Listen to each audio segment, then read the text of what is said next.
Hello everyone, Bertina Amy here, and welcome to my channel.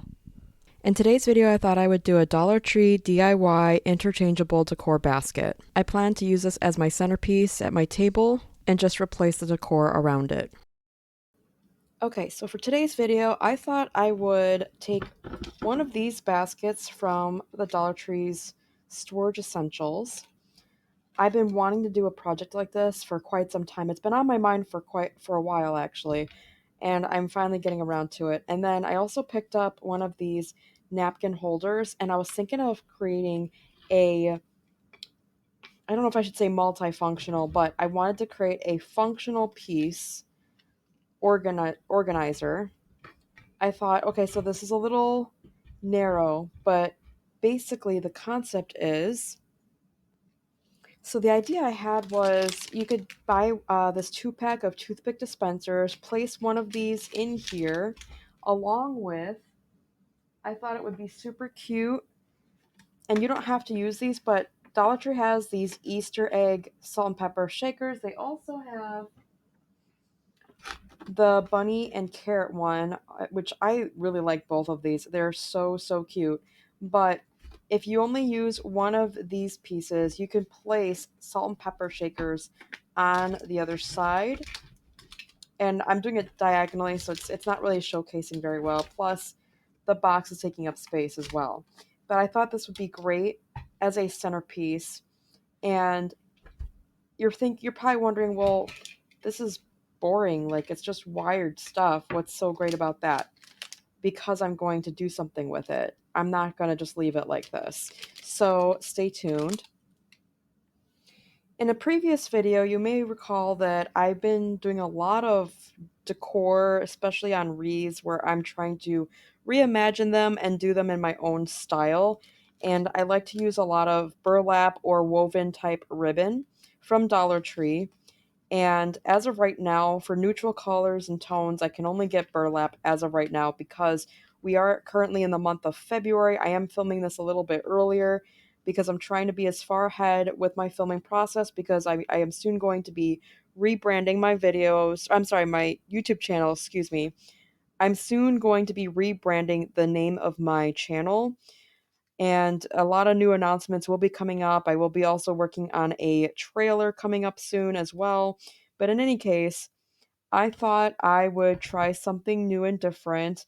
I want to turn this into a ribbon wrapped basket as well as a ribbon wrapped napkin holder. It's been an idea I've had for some time. I don't think it should sit this way. I think it sits better this way. And like I said, you could sit a salt and pepper shaker. Maybe you don't want a salt pepper shaker. Maybe you want, utensils in here. You could switch it up. And you don't have to permanently attach this to the wire basket either. If you want, you can intentionally have it on the outside. If you want, you could add zip ties to make sure it stays in place. Then you have all this space for salt, pepper shaker, and like whatever you want, the utensils, whatever. But I'm going to keep this simple and I'm going to put this in here. And I even have an idea how you can use this as an organization piece for your crafting space or even your bathroom. We'll talk about that some more later. But this is going to be a year-round thing for my dining table. And anyway, I'm going to go ahead and get started. One of my Dollar Trees was entirely out of these too for some reason. But let's go ahead and open this up. Take this completely off the roll. Okay, so I took off 2 rolls of this natural burlap ribbon and I decided to glue it together off camera. And I'm going to go ahead and use this as my midsection of being folded in half both ways. And I'm also going to make sure the rest of these ribbons are totally folded all the way down, although honestly these move around so easily that I don't think it really matters. So just wanted to give you a heads up. But I'm going to go ahead and start by and consider this the middle of, got 1, 2, 3. Yeah, so this is the middle section. And then I'm going to wrap this ribbon around that.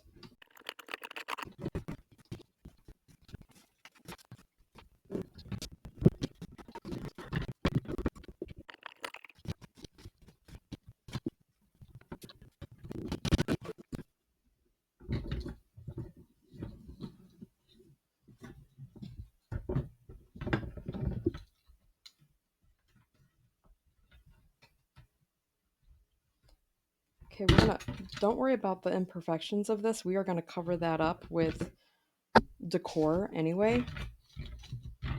So, or it actually might be covered up once we get to the other side of it.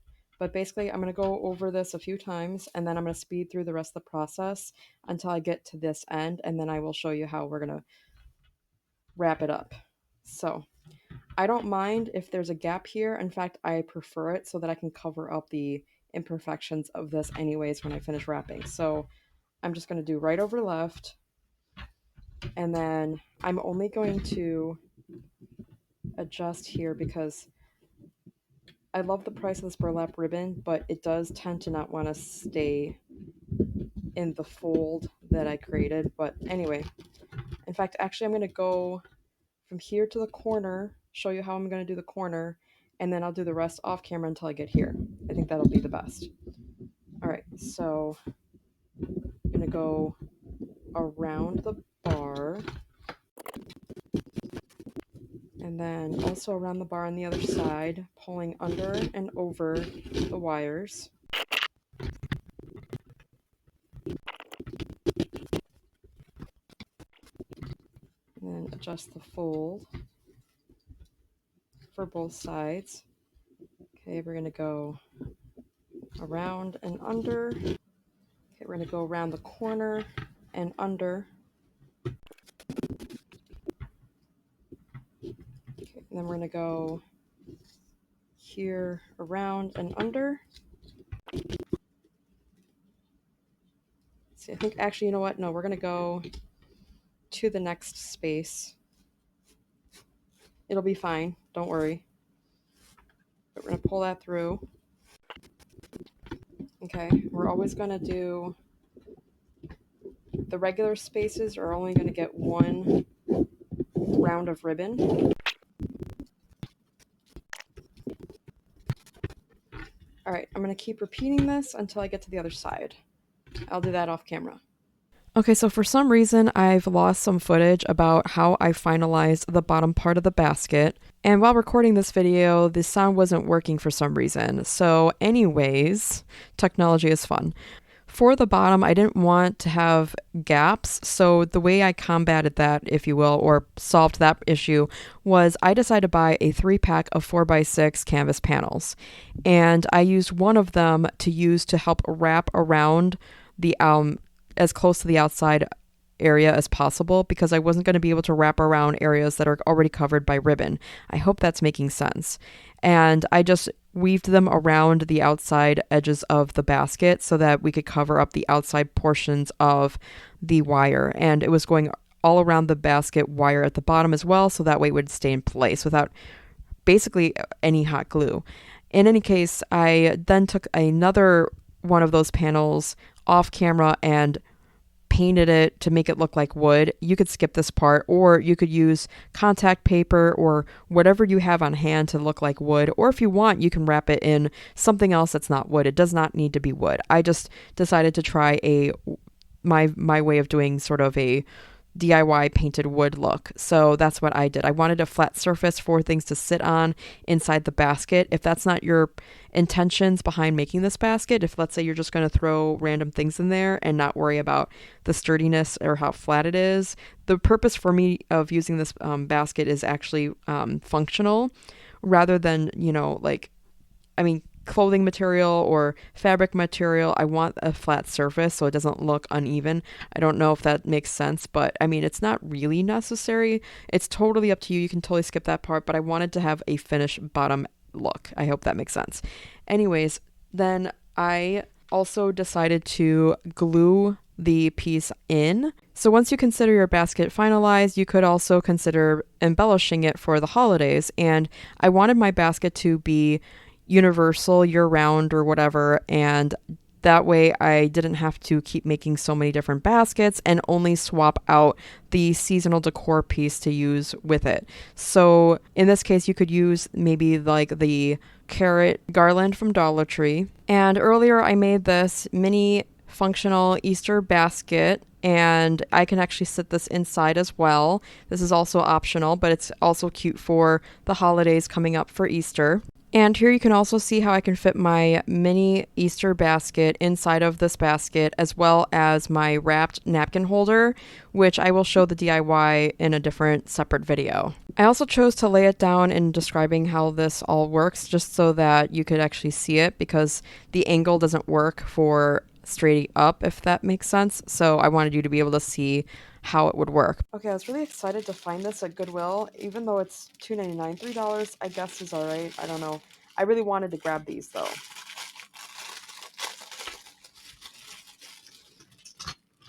These look like they could be magnetic, so I wanted to test them out and see if they are. Maybe these magnetic buttons. I wonder if I could. Oh yeah. So they do. So I'm not sure where these came from. All right, it doesn't magnetize perfectly, but it does magnetize because for some reason or other, I think it's supposed to be, I don't know, for a board or something like that. But I thought this was cool because we have all the major holidays. So here I thought it would be a good idea to take a piece of magnet, grab one of these pieces, and unknowingly during the filming of this video I didn't realize I grabbed the actual Easter one, which is around the corner, so I thought that was kind of funny and cute at the same time. So at the back of these pieces that I looked at off camera all appear to have these circular metal pieces that are magnetic, and the magnets from Dollar Tree, they both work on either side, so the direction in which it's glued into the basket doesn't matter. You could choose to glue it on the outside of the basket. I want to glue it within the basket, meaning but between the layers of the ribbon, because I don't want it to be visible on the outside. I hope that makes sense. So I go ahead and take a piece of magnet, glue it within the ribbon, and then once it cools, I test it out to make sure it actually sticks. But keep in mind that these are not the strongest of all the different magnets that are out there. If you want something stronger, certainly get something stronger than that. I also go ahead and shake the basket to test it out to make sure it's not going to easily fall off. And when I confirmed that it didn't, I know that it's a good enough magnet for this project. Another alternative is you could buy those cute little bunny packs that are like made of felt or whatever, and they come in packs. I don't remember how many they come in. Mine I got like 2 years ago, and I upgraded the paws with felt stickers that they carried at Dollar Tree back then. I haven't seen them in the last 2 years, at least not since I first started my channel. So I went ahead and upgraded it. You can totally do that by hand or find them elsewhere, or just leave them as is. There's absolutely nothing wrong with the original paws that come with these bunny butts. But in any case, I decided to go ahead and hot glue this to a clothes hanger so that I can make it a clip that clips onto the basket. And this is super easy. You don't even have to worry about magnets or metals or anything like that. And when you clip it to the side of the basket, it kind of looks like the bunny is jumping into the basket, which I think is a super cute idea and super easy. And if anything else, if that doesn't appeal, maybe you want to look at their wooden packs. They usually sell ornaments for all the different seasons, holidays, things like that. You could make something with that, or you could do foam pieces, felt. It really, like, the sky's the limit. It's whatever you want. Just keep in mind that when hot gluing with foam, you're going to have a longer and stronger hold for a longer period of time. It tends to not want to stick as easily, just to have FYI. And of course, once you're happy with your basket, you could place your napkin holder inside or keep it outside. It's totally up to you. And here's the final result. Let me know what you think in the comments below. If you enjoyed this video, please smash that like button and subscribe. And until next time, we'll see you in the next one. Thanks for watching. Bye.